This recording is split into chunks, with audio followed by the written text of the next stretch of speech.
Hello students, in lecture 5 we're going to discuss U.S. imperialism, that is the process by which the United States in the last decade of the 19th century and the early 20th century acquired a colonial empire. But first we need to talk about the very important presidential election of 1896, which saw the rise of a new political star in the United States. I think one of the most interesting and neglected figures in American political history, namely William Jennings Bryan. Bryan was from Nebraska. He was from a farming background, but he had become a lawyer.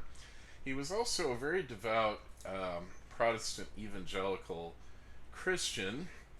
In fact, today Bryan is chiefly remembered for the role he played in the famous monkey trial of 1925 in Dayton, Tennessee, when a teacher named John T. Scopes was put on trial for teaching the theory of evolution against Tennessee law.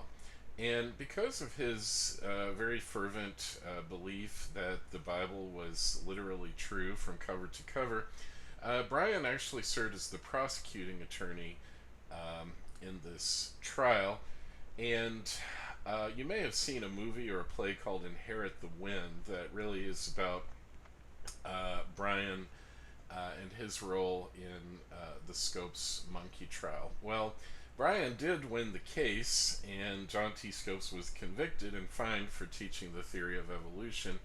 But the result for Bryan was that because of the stress of the Scopes monkey trial, it was really a media circus and an incredibly difficult experience for him. He actually collapsed and died very soon after that trial in 1925. But there was really a lot more to William Jennings Bryan than the Scopes monkey trial. A very significant political leader who first became famous with a speech that he gave at the Democratic Convention in 1896 that was called The Cross of Gold. And basically this speech was about free silver, wanting to extend silver coinage and to get America off the gold standard. In other words, increase the money supply as farmers and workers wanted. And the most famous lines of the speech came at the end when he said, quote, "We will answer their demand for a gold standard by saying to them, you shall not press down upon the brow of labor this crown of thorns. You shall not crucify mankind upon a cross of gold." End quote. Well, clearly drawing on Christian symbols there, but the impact of this speech was tremendous. As soon as he finished it, there was 30 minutes of complete chaos on the floor of the Democratic Convention with people screaming and yelling their approval for Bryan's speech. And the result was that William Jennings Bryan, at the very young age of 36, was nominated by the Democrats to run for president. Interestingly, Bryan was also nominated by the Populist Party, that very radical workers and farmers party that had started in 1892. So Bryan was the candidate of both the Democratic and the Populist Party. And this would prove very significant because it was really the beginning of the process by which poor farmers and workers began for the first time to come into the Democratic Party, a process that would only be completed with the presidency of Franklin D. Roosevelt, as we'll see later. Bryan ran a very unusual campaign for that time. He got on a train and traveled all over the country, logging about 13,000 miles in the course of the campaign and giving very fiery speeches everywhere he went. On the other hand, the Republican nominee, William McKinley, ran a more conventional campaign for that time. Basically, McKinley just sat on the front porch of his home in Ohio, and reporters had to come to him and ask him his opinion about the issues of the day.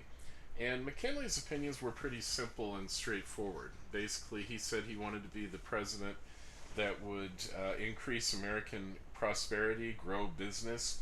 He also very much believed in the gold standard and tight money, and in a high tariff. A tariff is a tax that's put on goods um, imported from other countries, and the goal of the tariff was to make foreign goods very expensive so that people would buy more American made goods. Um, So, this pro business approach was very appealing to many wealthy capitalists, and so McKinley's brilliant campaign manager, Mark Hanna, was able to raise the staggering sum for that time of $3 million for McKinley to spend on his campaign. So, this election of 1896 really was one of the first elections in American history where big money really had a huge influence, as it does today. And the result was that with the help of Hanna and his $3 million war chest, McKinley defeated Bryan, although it was a close election. Bryan would later go on to be nominated 2 more times, earning the distinction of losing the presidency in 3 different presidential elections. I mentioned McKinley because it was during the McKinley administration that Americans first started to get the idea that maybe we should have an empire, that is, take over certain parts of the world, make them our colonies. And this was really a new idea in America because ever since the time of our first president, George Washington, U.S. foreign policy had really been isolationist. That is, we pretty much minded our own business. We didn't get involved in foreign wars. We tended to focus on our own needs at home and just stay out of foreign conflicts and the whole business of building up an empire. But throughout the 19th century, many European powers had focused on taking over large parts of Africa, especially, and also Asia, and incorporating them into their colonial empires. And there were a lot of reasons why they did this. To some extent, they felt a duty to civilize these people that they saw as more primitive than themselves. There were also, of course, economic reasons for getting a colonial empire. And by the end of the 19th century, some Americans really wanted to imitate the Europeans, and they wanted for us to get an empire of our own, partly just to compete with European powers. Again, that idea of social Darwinism, the fear that unless the U.S. grew and expanded, we would be left behind and eventually we might disappear through that process of survival of the fittest. But also for economic reasons. Basically, we've seen how productivity is increasing, farmers are producing more crops, factories are producing more goods, and we needed markets to sell those goods, especially to avoid the economic depressions that plagued the U.S., as we've seen twice in the late 19th century. It would help to have colonial peoples that we could sell our goods to. There was also a fear among many Americans that American life was changing and not for the better, specifically as more and more people began to get jobs with large corporations and work indoors. There was a fear that American men were getting soft and weak, especially the group of men who were known as white collar workers. Basically, these were office workers. The reason they were called white collar workers was that in those days a man would wear the same shirt to work every day of the week, but he would have a detachable white collar, a new one that he could put on that shirt every single day so that he wouldn't get ring around the collar. And so these people were called white collar workers as opposed to blue collar workers, namely factory workers, manual laborers. So, because of this worry about the weakening of American men, there were a number of movements that appeared in the late 19th century to try to combat this perceived problem. There was one movement within the Christian churches called muscular Christianity, which was the idea that Christ himself had been, after all, a carpenter, a manual laborer. And so, if Christians were supposed to imitate Christ, they needed to be strong and fit and healthy, like Christ was, as a man who worked with his hands. And this belief found expression in a very important organization that we still have with us today, the YMCA, which is short for Young Men's Christian Association. Nowadays, the YMCA is more or less simply a gymnasium. We have a very nice one here in Albany. But in those days, really, it had very strong roots in Christianity. Okay, and again, the idea was that in order to be a true Christian man, you needed to be strong, healthy, athletic. Also linked was the new craze for sports like baseball, for instance, that we talked about in the last lecture.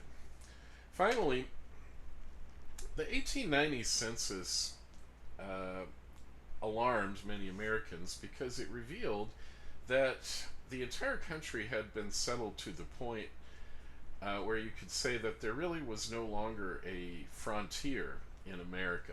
The entire country had, in a sense, been settled and civilized, and that worried people because many people believed that the source of American greatness was this struggle to settle the frontier and to keep relentlessly expanding westward. This was what had made America strong and great.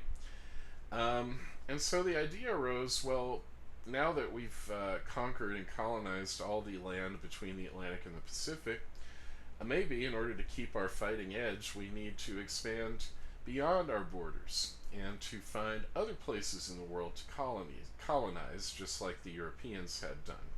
So there was this wish to have elbow room, more room to expand, so that Americans could know that fighting spirit and really cultivate that spirit of expansion that people thought had made America great.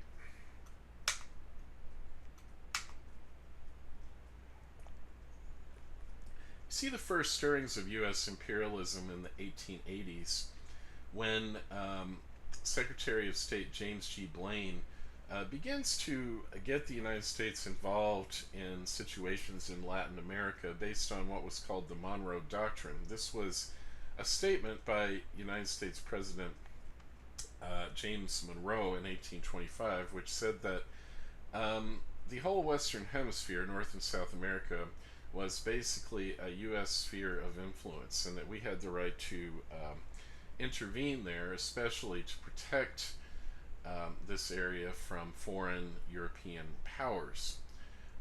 So in 1893, according to this idea, the United States got involved in a civil war in Brazil, and then later in the country of Venezuela, from 1895 to 1896, we insisted on our right to arbitrate a boundary dispute between Venezuela and the British. But our first real colony, you could say, was the island chain known as Hawaii. Now, Hawaii today, of course, is a state of the United States, but before 1893, Hawaii was an independent country, and it was ruled by a king or queen who was one of the Hawaiian natives. However, there were also a large number of Americans in the Hawaiian Islands, mainly growing sugar.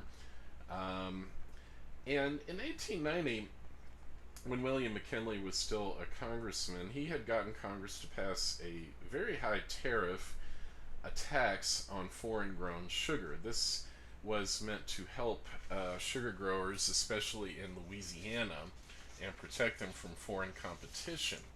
But the McKinley tariff meant that these Americans in Hawaii were being discriminated against, and so they talked about it, and their solution was to have a revolution, overthrow the Queen of Hawaii, Queen Liliuokalani, in hopes that the U.S. would eventually annex Hawaii so that it would no longer be subject to the tariff. And that is exactly what they did. The sugar planters staged a revolt, got rid of Liliuokalani, and established an independent republic for 5 years until finally in 1898 the United States did annex Hawaii. But in a way, Hawaii was just a rehearsal for an even bigger conflict that was to come, that was centered on the island of Cuba. Now, in the 1890s, Cuba still belonged to Spain. And the Spanish Empire, of course, had once dominated South America and parts of North America, but by the 1890s, it only had a few colonies left scattered throughout the world, the Caribbean islands like Cuba and Puerto Rico, and in the Pacific, the Philippine Islands still belonged to Spain. But in 1895, the Cuban people rose up in revolt, trying to get their independence from Spain. Their leader was a man named Jose Marti, and the cause of Marti and the Cuban revolutionaries was taken up by American newspapers, who increasingly played a very important role in the United States in shaping public opinion. These were very inexpensive newspapers, they cost a penny, so that even poor laborers in the cities could read them and keep up with the news. Um, these newspapers, by the way, were called, this type of journalism was called yellow journalism, very sensationalized and meant to excite the mass audiences for these newspapers. They were called yellow journalists because the most popular cartoon strip of the time was called The Yellow Kid, and it appeared in many of these newspapers. So, this type of very aggressive, sensationalized journalism became known as um, yellow journalism, perhaps similar to the kind of journalism we see today on Fox News or MSNBC. Trying to stir up public opinion now to support the Cubans against the Spanish. And they did this by printing very alarming reports of the terrible things that the Spanish were doing to the Cubans, like putting them in concentration camps, which actually was true. Um, and so there began to be a great deal of pressure on President McKinley um, to intervene in the conflict on behalf of the Cubans. Now, McKinley really was not that enthused, mainly because he had actually been a soldier in the Civil War. And he said, quote, "I have been through one war. I have seen the dead piled up, and I do not want to see another." End quote. Um, However, the public outcry was so great that very reluctantly, William McKinley agreed to send a U.S. battleship called the Maine down to Havana Harbor off Cuba to keep an eye on the situation. And the result was catastrophic because shortly after it arrived, one morning, the Maine exploded, blew up, and was sunk with terrible loss of life among the sailors on board. And this really just added fuel to the flame. The American newspapers trumpeted that Spain had clearly betrayed us, that clearly blown up the battleship. We still don't know to this day whether that's true or whether perhaps it was simply coal dust in the hold of the ship that ignited. But what is important is to realize that most of the American people believed the Spanish were responsible. And so there was a huge public outcry. The newspapers promoted the slogan, "Remember the Maine and to hell with Spain." And so, under tremendous pressure, McKinley and Congress finally declared war against Spain in April of 1898, what's called the Spanish-American War of 1898.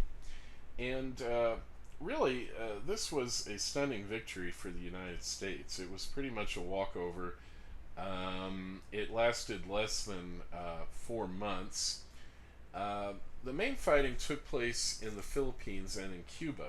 Assistant Secretary of the Navy Theodore Roosevelt, before war was even declared, had ordered Commodore John Dewey of the U.S. Pacific Fleet to stand ready to attack Manila in the Philippines in case war was declared. And so, as soon as that happened, Manila was taken by Dewey and his fleet, and very quickly, the United States took over the entire Philippine Islands from Spain. In Cuba, there were four battles. The most famous of them took place on San Juan Hill, and the hero of this battle was young Theodore Roosevelt, actually 40-year-old colonel who had left the Navy Department and put together a regiment of what were called Roosevelt's Rough Riders. This was a very interesting group.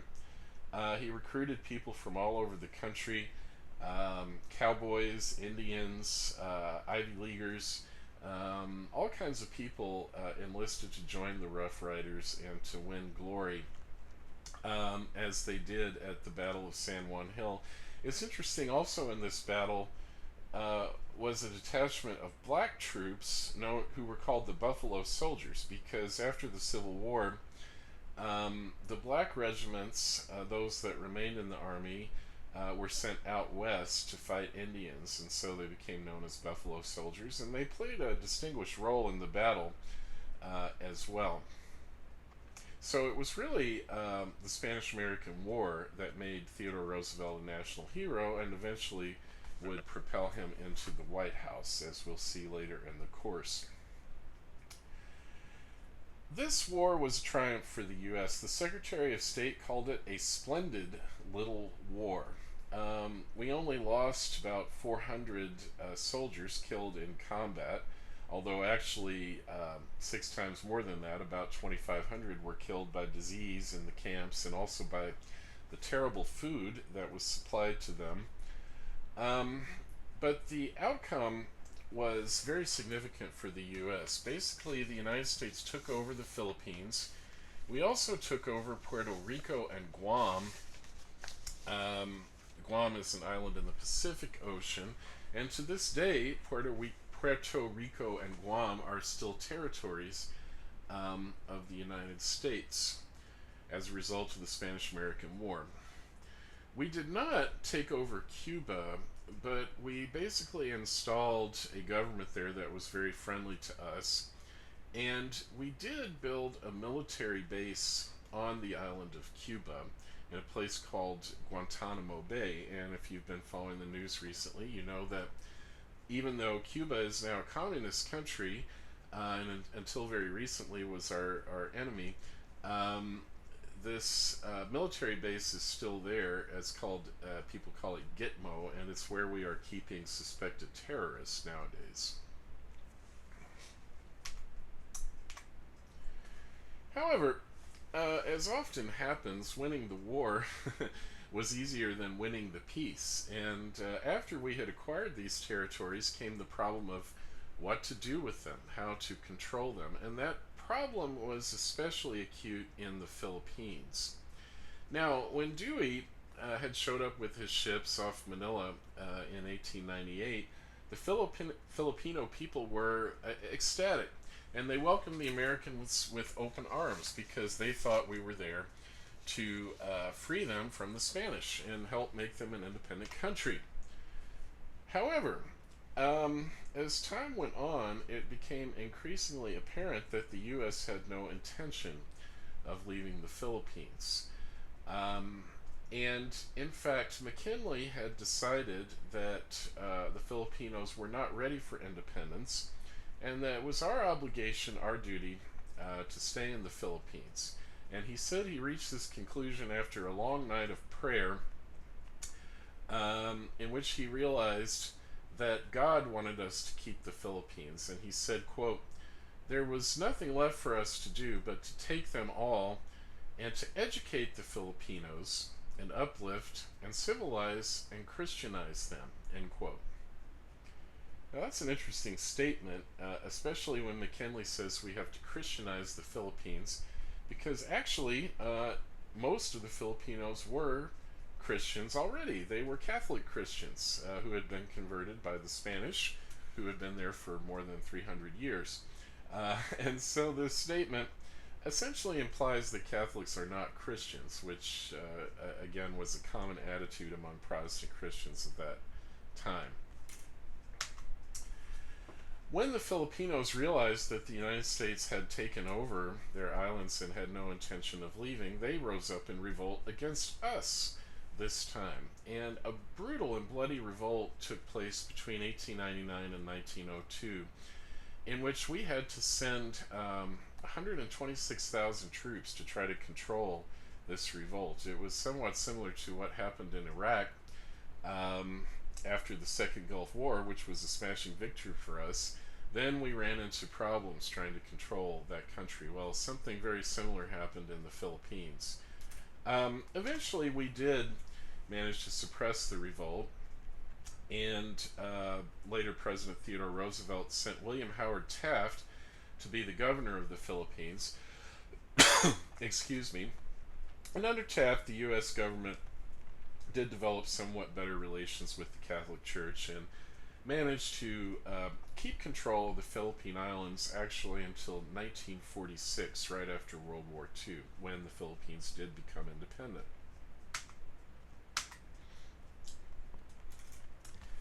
Now, it's interesting that in the flush of war fever in 1898, most Americans were on board with it and wanted to go to war against Spain. Even many Protestant ministers and Christian leaders were in favor of the war because they saw it as an opportunity to make the Philippine islands Protestant rather than Catholic. Also, many Protestant ministers supported another military action we were involved in 1900 in China, when a patriotic group called the Boxers rose up in China and began to slaughter European and American Christian missionaries there. They were called the Boxers because they practiced martial arts, and they believed that through their martial arts discipline, they could kick all foreigners out of China and take back their own country. And so we wound up sending the Marines to Beijing and other places in China to rescue those Protestant missionaries who were being threatened by the Boxers. However, as time went on, many Christians in America began to turn against imperialism. Because they didn't realize at first what it would involve. You know, it seemed very glorious at first and exciting, but then came the hard work of actually putting down the Filipino revolt, for instance, in which we killed a very large number of Filipino people. And so religious leaders especially began to get disillusioned with imperialism and to turn against the whole idea that the U.S. should have colonies. And a group was formed called the Anti-Imperialist League. Group 3, you have a reading this time from the Anti-Imperialist League. Group 2, you have a reading from William McKinley. But the Anti-Imperialist League signed on a whole lot of the people that we've met in the course already, including Jane Addams, Samuel Gompers, the labor leader, William Jennings Bryan. Andrew Carnegie even joined the Anti-Imperialist League, as well as Mark Twain and even Grover Cleveland, in spite of his conservatism. All of these public opinion leaders in America came out against the whole idea of the U.S. Taking over colonies. And one of the things that the Anti-Imperialist League really complained about was that essentially when we took over a colony somewhere abroad, we were ruling over those people who became second-class citizens. They were not allowed to become American citizens. And even today, for example, people that live in Puerto Rico are not American citizens. They're considered American nationals. There's some advantages to that. They don't have to pay federal income taxes, but on the other hand, they also don't get to vote in federal elections. So there were many people who felt this was un-American, that it was wrong for us to rule over other people and not to allow them the benefits of citizenship, especially after the U.S. Supreme Court ruled in a famous decision that, quote, the Constitution does not follow the flag, end quote. Then, in other words, we could plant our flag in different parts of the world and take them over. And that did not mean that the people living in those places were protected or given all of their constitutional rights. And so um, it's interesting to see in American history, this is actually sort of a theme of the course. There are times in American history when people are really gung ho and want to be very aggressive overseas and take over places. But oftentimes, then, if we get into problems like we did in Vietnam or in Iraq, public opinion turns the other way, and people once again become isolationist, and they want us to just mind our own business and stay out of other people's affairs.